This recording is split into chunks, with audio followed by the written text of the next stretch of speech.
Hey, what's going on, everybody? So yeah, it's been a little while since those first two parts of the Until Dawn series I was doing, and I didn't want to just leave those hanging in the balance and just forget about them. I wanted to finish this off because I did finish the game soon after I played those the first half of the game. Basically, I played the next half and I broke that all down into like a 30-minute video. And but unfortunately, I didn't have the audio while playing. Like there was a lot of things that happened with that recording that didn't really work out. But I didn't want to leave that and like just trash it and then have the series just never have an ending. So I'm gonna sort of do the commentary version of this. I'm gonna play the video that I edited down and just watch it here, talk about it, and talk about the game in general, and just do it that way. I'm gonna hit play on my edited side of it. It might be different once I put it all together at the very end of the final product, but I'll find a way to do this. So I started here in chapter 6, right when all these deer came out of nowhere. And I think it gives you this option here to like hit one with the axe, and that seemed like a dumb move. So yeah, that was not gonna happen. Teaser for something that happens late in the clip. I don't know why I don't always remember that you just can't, like, you can do nothing and just get by them, because that would have helped me out in a few scenarios earlier in the game and a little farther in.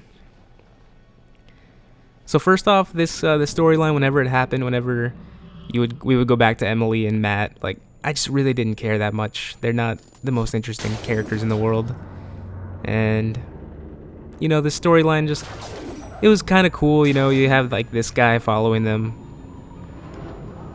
and it still set up intrigue because at this point, obviously, I didn't know what was gonna happen, so there was at least that part of it, but them as characters I didn't care about too much.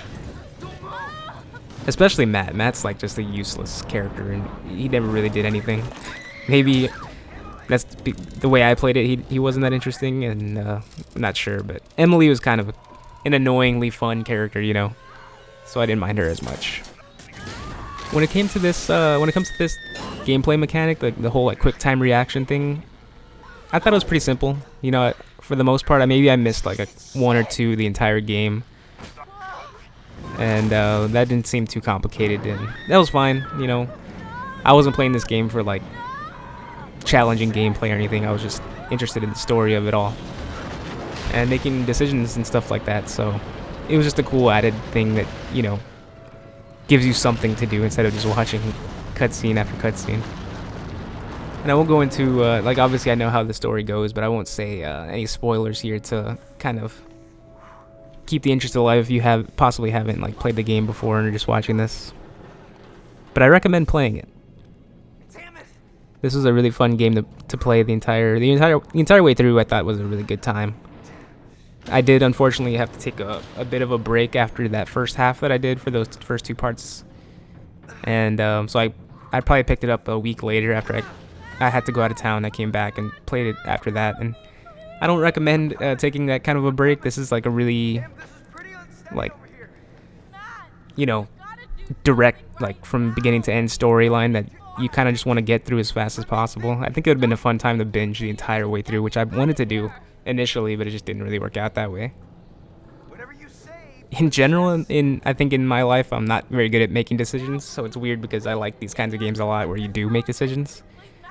And it was still tough for me a lot of times. I think I take the choices a little too seriously. Like this one was, I obviously wanted to save her, but I immediately was contemplating like, okay, well, it's like a test, the simple answer is never the answer, so maybe I should have jumped first.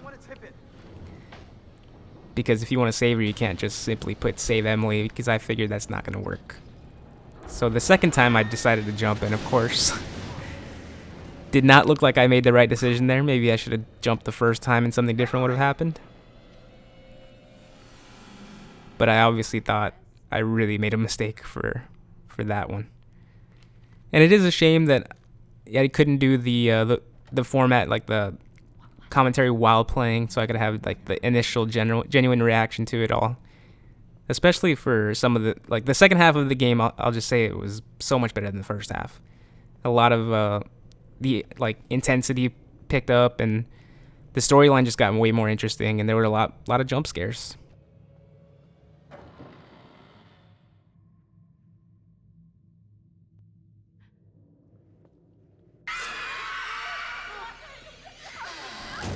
that one, which I gotta say really got to me when I was playing it. Like, I would say the only reason I'm upset with losing the audio for when I played this is for that one probably alone. Just that one would have been worth it. That one, I mean, there's no way you could have. I don't know. I expected it obviously when you opened the door the first time, and then nothing happens, so you just figure, okay, well, nothing's gonna happen here, and boom, it gets you the second time. And again, with this storyline, just like with Matt and Emily, I wasn't interested too much in these characters, and whenever it jumped to this one either. Which that's 4 out of, like, I don't know how many characters are in this game. Like, that's probably half at least of the characters, and 2 of the 4 like main storylines. So yeah, I was just I don't know. They weren't really too investing, especially Ashley. Like, I wish I would have saved Josh at the time, but you know, you got to make those decisions while it happens and live with them. This is another tough one. Yeah. So I chose the shooter. I sort of messed up in the editing here where I didn't really show that. By the way, she didn't die because there were a blank shot. Oh, Chris. But yeah, I wish I would have remembered that I could have done nothing there, and maybe something would have changed. And there's the reveal, the big twist. And I gotta say, I didn't see it coming. Like, I was suspicious of Josh early on, but at this point, especially watching him get sliced in half, I just figured, okay, well, that sucks, and I'm surprised he wasn't behind it all, and I'm sad that I did decide to kill him. But it turns out that he was behind it all from the beginning, which that was clever. That was I was glad that he actually wasn't dead, because I didn't want such an actor of his caliber, of Rami Malek's caliber, to just like go out of the game that early. Didn't seem right. And I guess it makes sense, like him explaining it here. It's a game, so you buy into it anyway. Like, maybe if it was a TV show and you're trying to analyze it a little bit more, you would see it wouldn't work out. Like, how was he able to pull this off? Because he couldn't be in 2 places at once. And I don't know. I guess he had I'm sure they really did vet it all to make it make sense as much as possible. I'm not gonna dissect it or anything like that. It's a fun twist, and that's all that really matters. And I'm glad it is one of them that was behind it all. Like, if it was just some random person in the woods or the sanitarium, like, I guess that would have been cool too, but it makes it a little bit more interesting when it's someone that you've been with from the beginning of the game. And I think in terms of like his plan behind all this, it's not the worst idea in the world. He's really just trying to get back at them in a way way over the line type of way. But I think if everybody would have survived, it could have been something that you can laugh about. But yeah, like, Jessica died. Emily had just fallen to her death. And obviously, like, Josh's sister died, so he's trying to get back at them. But still, it's just, he definitely went a little too far with it. And then this guy came out of nowhere too. I guess I'm pretty sure he's the one that we were following, that Mike was following. And he has like the flamethrower. And so he clearly was like shown here to be a good guy and kind of giving the exposition of what's been going on here. Or at least a little bit more information. I gotta be honest too, as much as I didn't see Josh's twist happening, I did not expect the Wendigo problem to come up out of nowhere. You'll see them here in a little bit when they actually show up in the game, but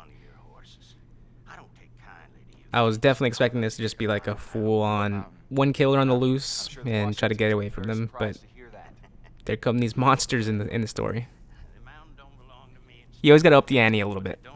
This is another part where, again, I'm not sure how I edited this together, if I show exactly what happened, but basically there's a mechanic in the game where you gotta keep the controller still and don't move it at all, so the Wendigo in this situation wouldn't hear you or see you or whatever. And I was having a really tough time with it. I was trying to not move it, but like every time, most of the time at least, it was picking up some kind of movement. And so right here that happened, and the stranger ends up dying. So I don't know, I feel like he would have died anyway. I didn't feel too bad about it. But I wish that the controller hadn't moved, or I hadn't moved it, so I could have seen, because I definitely tried to keep it still. And then that seemed pretty fair. It gives you quite a bit of time to shoot him, so. Again, I'm not sure if just like you missed the shot one time, is that it? Would Chris have died? I guess probably because of. And this is pretty cold. So yeah, and then that decision comes back to bite me also. So who would have known? Like, I want to find out what happens, like if he decided to not shoot her. Maybe if he chose to shoot himself, or yeah, obviously if he chose to shoot himself or just do nothing, maybe she would have saved him there. So I just really feel like I made a lot of bad decisions from the beginning that led to a lot of people dying that didn't have to, but I guess that adds to it a little bit. It made the story more interesting. That's still pretty harsh. She took that revenge on him real hard.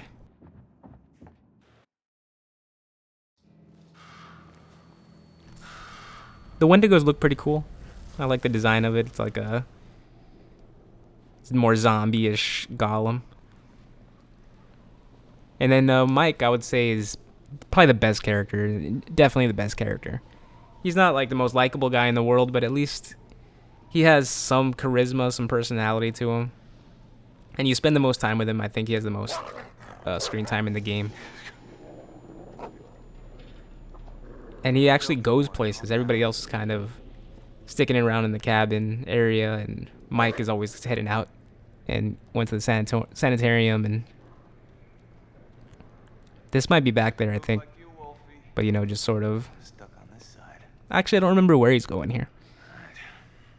It's been a few weeks since I played the game. And I don't mind that. I mean, I think the game is a little bit forgettable. Like, the story in general is just kind of whatever. But while you're playing, like during that time when I was playing, I was super into it.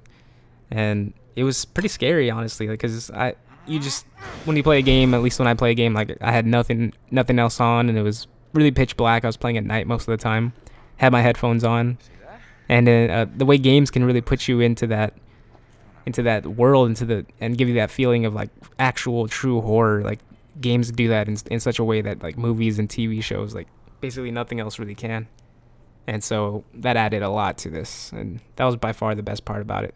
And of course, also just like the movie actual like professional framing quality of it. Like it feels like someone's following him here with the camera, and then just the shots that they have all over the game. It feels really like just, you know, professional, and I kind of like that. So I guess at this point I realized my theory was not correct. I thought I was like gonna get it, actually. For a while there I thought maybe it was cannibalism gone wrong here, and someone just became like a madman, started to kill people. But the Wendigos isn't a bad second option there. And I guess the big thing at this point is, who knows where the story was going. Like, they were adding in all kinds of stuff, and you know, obviously I'm really piecing together all this footage, so I'm already jumped to hour 10 here. And I mean, I did keep all like the big important events that happened, so a lot of those might have been from like hour 7, 8, and 9 or whatever, but I just didn't show the change of chapters. So, but I did make sure to have the big moments all be in this video. And thinking back on it now, like now that I've played the game, not really sure how this doctor plays into it all. I actually don't remember. But yeah, this part was tough too, just realizing how much it really took a toll on Josh.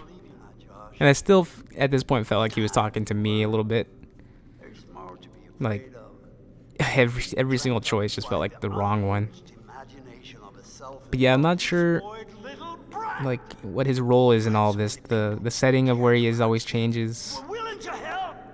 So it's kind of confusing. I don't know, maybe I have to go back to the footage and see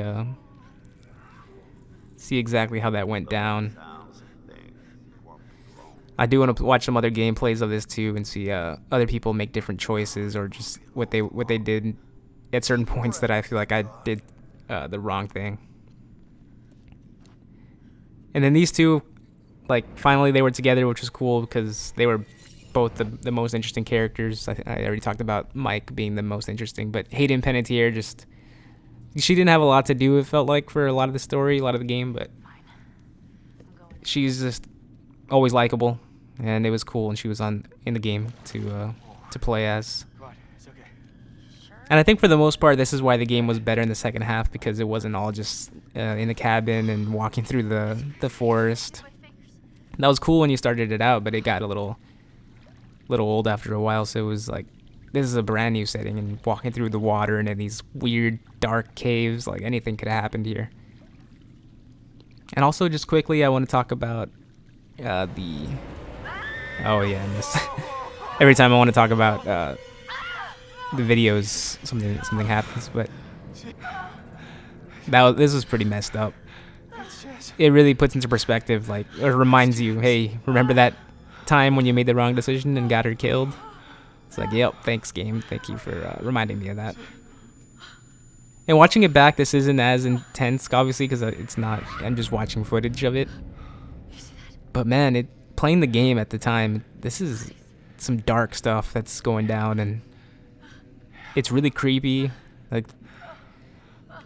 kind of feeling like there's always someone, like, I think that's why the camera worked so well. It always felt like, man, there's someone watching me play this, like, right there, like that's a cool shot, and you're just always on edge. Oh, and I think I'm jumping to, like, the very end of the game here already.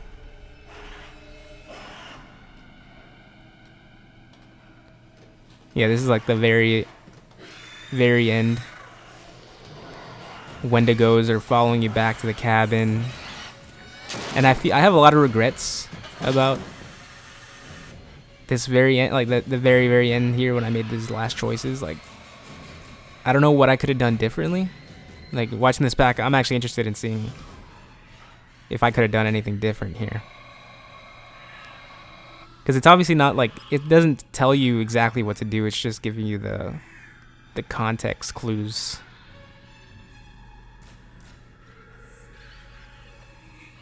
And so you know Mike's about to go do his thing that he needs to do. I thought that was a really cool shot.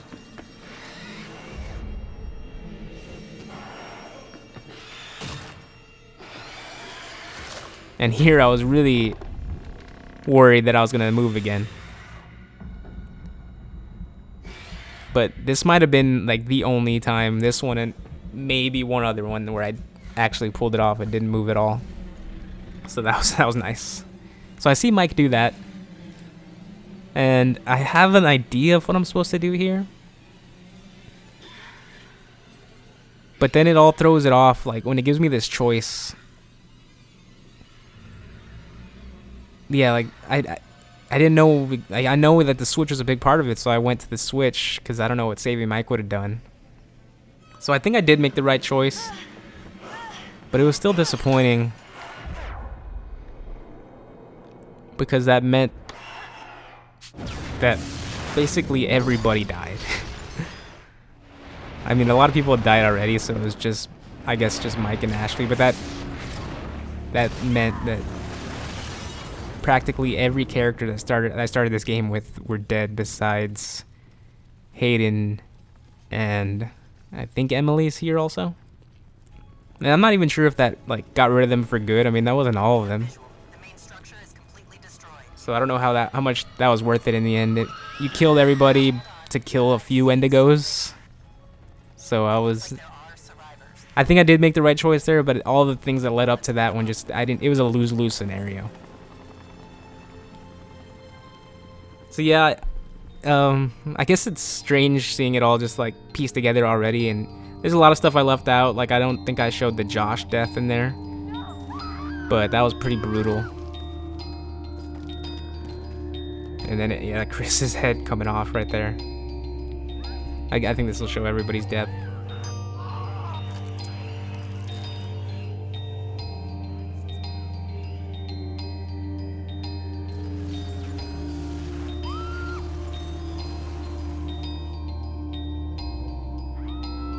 I'm also upset that I couldn't save her. I think I made one wrong choice there when I was chasing after her too.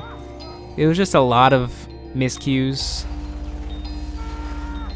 I want to know if there's a way to play the game where you don't get anybody killed. Like there's Josh dying. I thought I had left that footage in, but I guess I took it out or edited. Maybe I accidentally deleted that part. He held it right up to my face, right here, right in front of my nose, and he could have shot me. He almost shot me. The prick. And this was, With the guy for however long, and you think you know him, but I guess, classic Emily. You know, still complaining at the very end. Oh, and Matt survived too. Yeah, I forgot about that.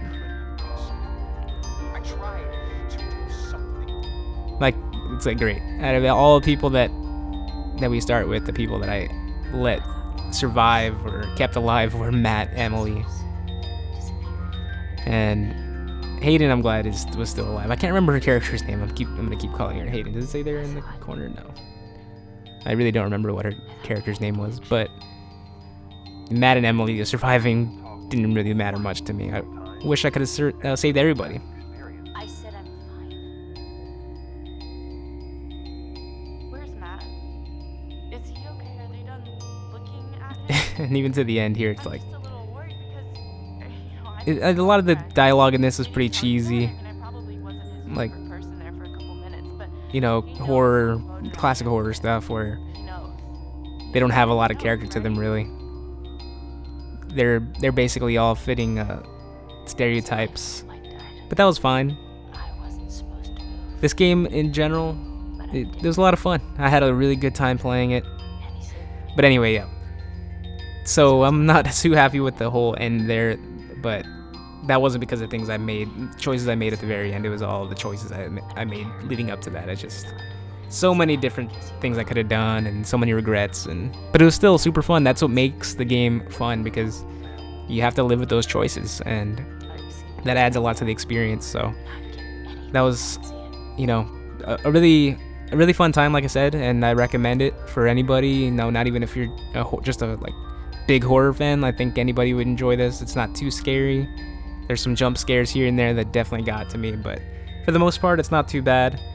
If you're playing with headphones on, there's some creepy music always kind of playing and weird noises and stuff like that. But it's not bad, especially if you're going into it and not knowing anything about it. Maybe it's always scarier, you know, the unknown of it all. So, but now, like, if I played it back, it wouldn't be scary at all.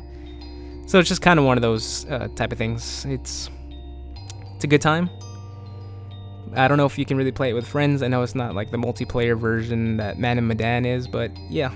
So check it out if it's a game you're interested in and haven't played it yet, and or just, you know, hope you enjoyed seeing some of it in these three videos, because that's it for this Until Dawn series. I'm glad I finished it off, because I did not, like I said, did not want to leave those first two parts just hanging and have no ending to it. But I do want to talk about I was trying to talk about the first two parts while watching that, and it kind of just kept going by, so I'm surprised the video's already over. And I'm glad I actually got through it, because I was expecting this to be a lot harder to do. It's tough talking while watching something or playing something. It's not, and that's actually what I want to talk about. The format of it, like, I don't think I'm gonna do it too often, and probably not anytime soon. Like, it's something that I guess you need to grow into. You need to do it, like, have some experience to get better at it. Because I did not have a easy time doing it. I always just I'd go for huge stretches of not saying anything, because I was just invested in the game, and so I don't think that really leads to very entertaining, a very entertaining video. Like, I'm glad I did this, and did this for this game, and like, because a big part of this is just seeing that reaction and what they did in real time. But for the most part, it was not the best experience. I prefer the other type of videos I've been making, which is the more edited and, you know, can kind of really get your thoughts together in a concise manner and stuff like that. But I'll try it again. Like I said, you got to get better by doing it, and when the right kind of game comes along for this, I will try it again for sure. So I think that's it. There's still a few minutes here. Well, I'm gonna let the credits roll, so I do want to just say thank you to all of you for watching and watching the other videos I put out there. I have, I think, 10 subscribers now as of this recording. Could go down, could go up by the time this is up. But for the most part, it's been a ton of fun. Actually, for all of it has been a lot of fun doing these videos. Obviously, I took quite a big break from that last one to now. Didn't really mean to. Just things, happen, and time kind of just gets away from you. But that's not a big deal, I'm gonna start making videos again here. I'm working on a pretty, extensive. I've just plotted it out, have like an outline for it. Haven't really done anything for it yet, but I am working on a Death Stranding video that maybe will come up like this weekend. And also playing Jedi Fallen Order still. Haven't finished it yet, but I want to do a video on that one as well. And yeah, I'm not rushing any of these. I'm not going to put out videos just because I haven't put one out in so long. I mean, maybe at some point I'll get to that, because I do want to have a sort of consistent timeline with all the videos that are coming out. I don't want to have 3 videos come out and then take 2-month break and anything like that. But yeah, just working at it at my own pace right now, still figuring some stuff out and learning about a lot of this YouTube stuff in general, making videos, editing videos, and yeah, and talking is probably the hardest part about all of it. So it's all still a learning process. But again, just want to say thank you so much.